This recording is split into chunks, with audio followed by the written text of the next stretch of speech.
Компания «Россеть» объявила 2017 годом борьбы с потерями электроэнергии. Одной из главных проблем по-прежнему остается незаконное подключение к действующим электросетям. Возможно ли сократить энергопотери и какие методы борьбы с хищениями электричества сегодня на вооружении энергетиков? Об этом наш сегодняшний репортаж. Контролерам-энергетикам в этом селе приходится бывать часто. Вообще Батаревский район возглавляет антирейтинг по потерям электроэнергии. В ряде других районов фактов безучетного и бездоговорного потребления электричества тоже предостаточно, рассказывают энергетики. На какие только хитрости не идут жители и предприниматели, чтобы не платить за потребленную электроэнергию. Методы хищения все изощреннее становятся. Ну так-то выявляем. В прошлом году выявили 3 прибора учета, которые были заряжены, счетчики, говорим. Потом в прошлом году мы поймали с магнитами тоже. Сейчас вот против магнитов уж антимагнитные пломбы клеим мы. Контролеры и наши работники проводят непосредственные перекрестные рейды по выявлению данных потребителей. Также мы делаем рейды в выходные дни, когда люди в выходной день находятся дома, потому что всех застать тоже невозможно периодически каждый день. И, естественно, больше обход и больше обхват наших потребителей это случается в выходной день. Районы, которые отличаются большим процентом потерь, это Комсомольский район, Батаревский район, Урмарский район.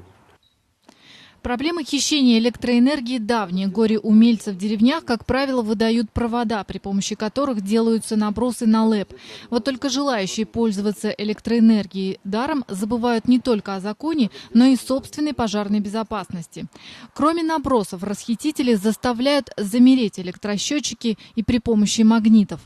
Эти антимагнитные ленты, которые крепятся на электросчетчики, помогают контролерам отследить случаи безучетного потребления электроэнергии. Любой факт хищения будет зафиксирован, а значит, заплатить по счетам в итоге придется. Впрочем, энергетики все чаще сталкиваются и с более сложными способами, которые используются при воровстве электроэнергии. В этот счетчик внесено конструктивное изменение путем добавления схемы, которые выявляются при контрольной проверке при подключении образцового счетчика. Такой электросчетчик управляется с пульта, если с проверкой пришли контролеры. Однако на этот случай у энергетиков есть специальное устройство, которое глушит сигнал при попытке манипулировать прибором учета электроэнергии. В этом году уже выявлено несколько предпринимателей, которые использовали модифицированные счетчики. Каждый из них заплатил не только за неучтенное электричество, но и приличный штраф, который, к слову, для юридических лиц может доходить до 200 тысяч рублей. Энергетики говорят, что безучетное и бездоговорное потребление электроэнергии наносит значительный ущерб не только им, но и добросовестным потребителям. Украденные киловатты напрямую влияют на сокращение объемов ремонтных работ и строительство новых энергообъектов, а значит, ставится под угрозу надежность электроснабжения всего региона. То, что сосед ворует, в итоге он, получается, ворует у того, кто добропорядочный, кто нормально оплачивает за электроэнергию и не применяет каких-то незаконных способов ее потребления.